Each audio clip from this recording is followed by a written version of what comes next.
como el Homs, ¿eh? Qué bueno, donde quiera se habla del Homs y su personal en todas las áreas, no solo el personal médico, sino el personal completito. Y qué alegría nos da poder sacar de su trabajo al doctor Nicolás Valle. ¿Quién no conoce al doctor Nicolás Valle?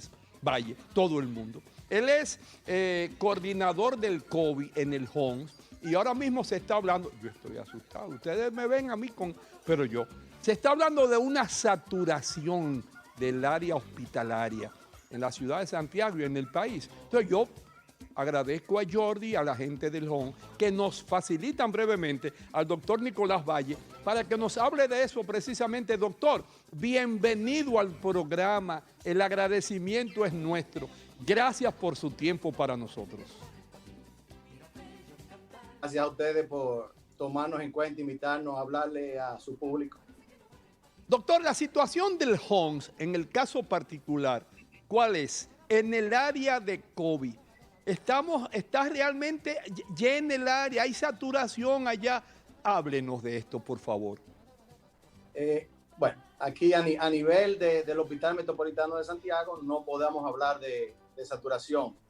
Sí, nosotros tuvimos que reabrir hace 2 semanas un área que ya por la disminución de casos que habíamos tenido se había cerrado. Se aperturó nuevamente la sexta planta sur. Actualmente el hospital cuenta con 50 camas de cuarentena que están divididas en 2 plantas, una de 20 habitaciones en la 11ª y otra de 30 habitaciones en la sexta. Y seguimos contando con 15 camas de cuidado intensivo. Ahora mismo, al día de hoy, tenemos 45 pacientes ingresados en área de cuarentena, de los cuales hay 7 que permanecen en terapia intensiva y de esos hay 1 que está en ventilación mecánica. En este momento, entonces, no podemos hablar de que el hospital como centro asistencial está saturado porque tenemos todavía camas disponibles para pacientes que así lo requieran. Sí hemos notado, y por eso se aperturó la sexta planta, un aumento de las hospitalizaciones.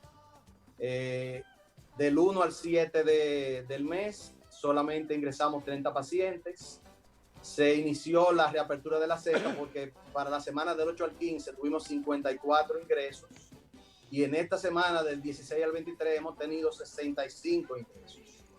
Pero los pacientes básicamente se recuperan clínicamente y nosotros los egresamos a cuarentena a su casa para reabrir habitaciones de cuarentena para los pacientes que lo requieran. Doctor, se ha hablado en ese sentido de que aunque usted nos explica que nueva vez hubo que abrir el área que ya por la disminución de pacientes se había cerrado, volvieron otra vez a reabrirla, pero se ha hablado de que los nuevos pacientes de esta enfermedad no han sido tan atacados duramente como vimos la primera parte. ¿Qué hay de cierto en eso? Y si es así, ¿a qué se puede atribuir el cambio de una enfermedad abrasiva ahora a que sea quizás, vamos a decirlo así, más leve?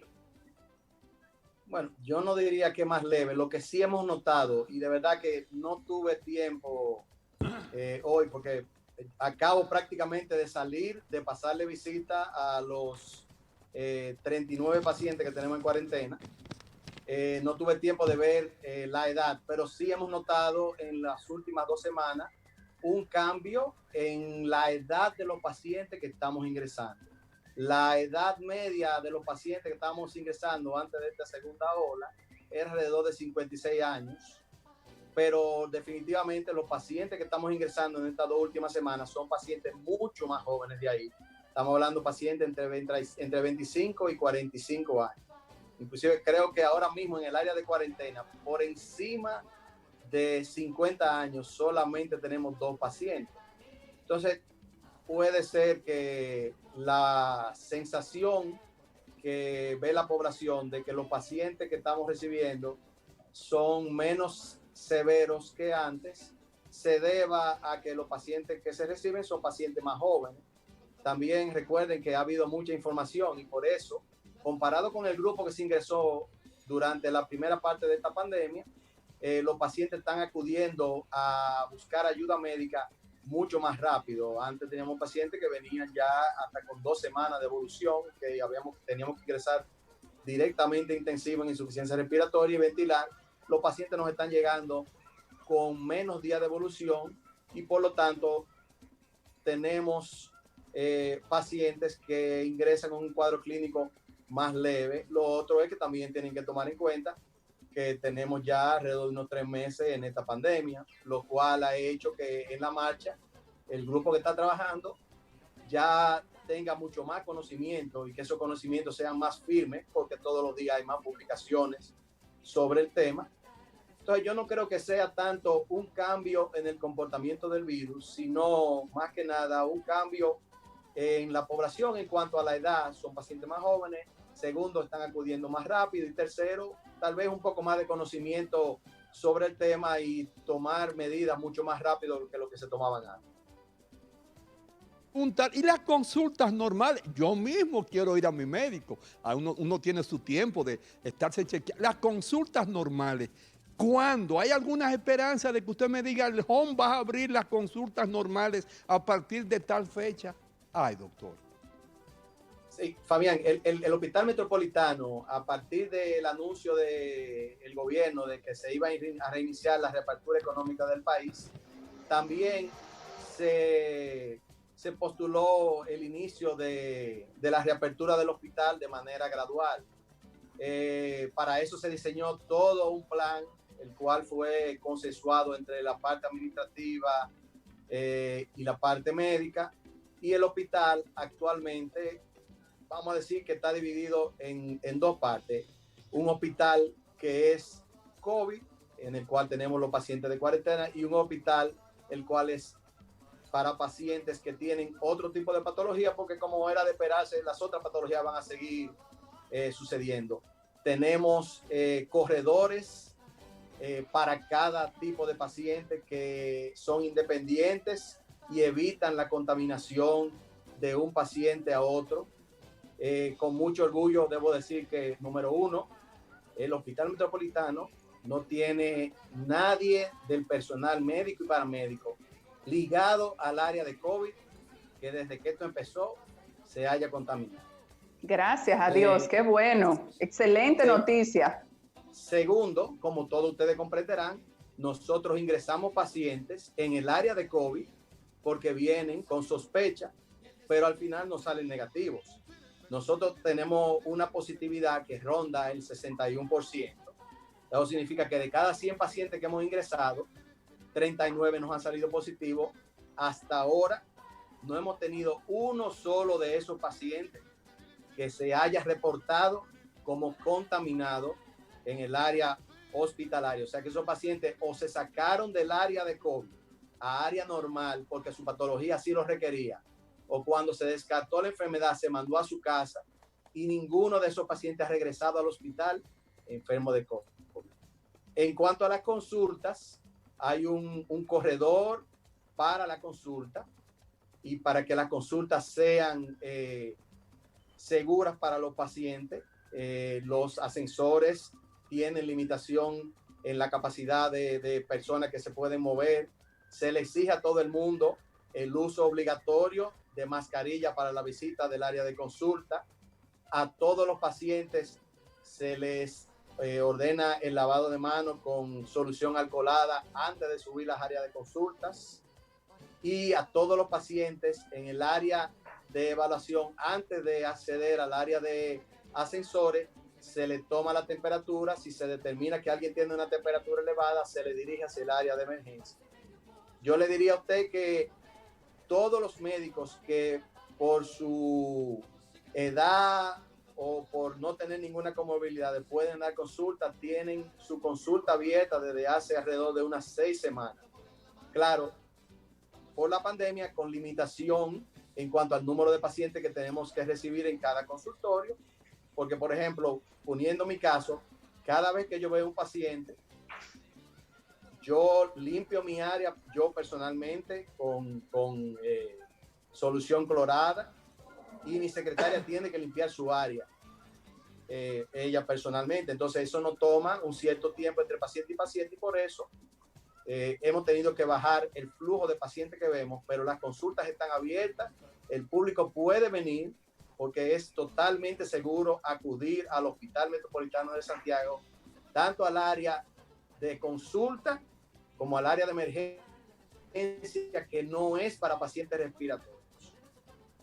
Excelente. Y esos factores que usted acaba de mencionar, sin dudas, son los que hacen del HOMS, del Hospital Metropolitano de Santiago, un lugar totalmente seguro, como muy bien usted lo ha dicho, doctor. No podemos despedir este diálogo interesante con usted y con todo lo que nos ha dicho, sin pedirle que por favor recalque nueva vez, como profesional del área, las medidas que debemos seguir tomando los ciudadanos ante este aumento de casos y de nueva vez reapertura de áreas en el HOMS específicamente, que es lo que nos concierne.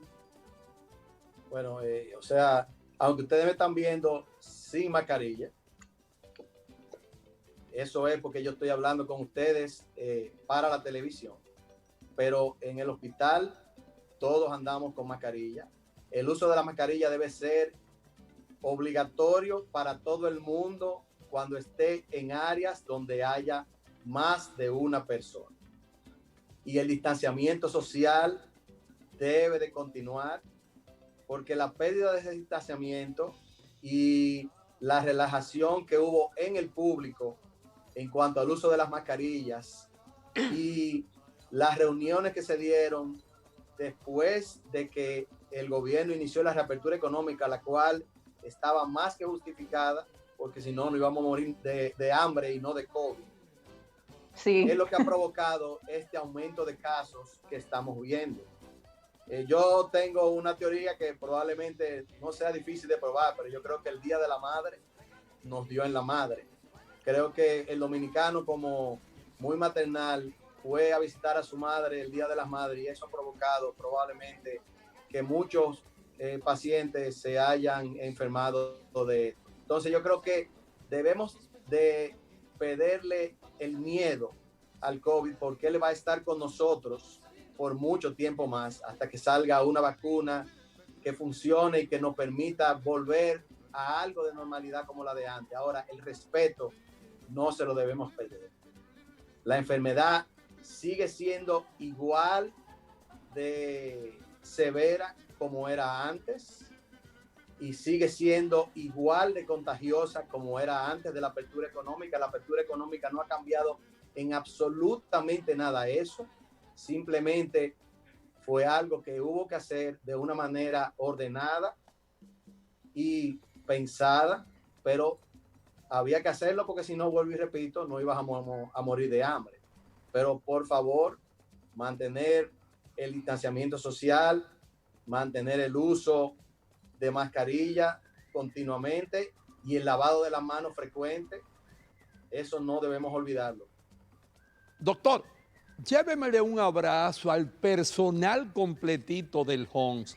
Nos hemos sentido contentos con las informaciones que nos ha brindado. Muchísimas gracias. Y gracias sobre todo porque al final, como dice mi compañera Grisel, recalca para que nuestra gente entienda que tenemos que seguirnos cuidando y protegiéndonos. Gracias al doctor Nicolás Valle de la gente del HOMS y nosotros continuamos.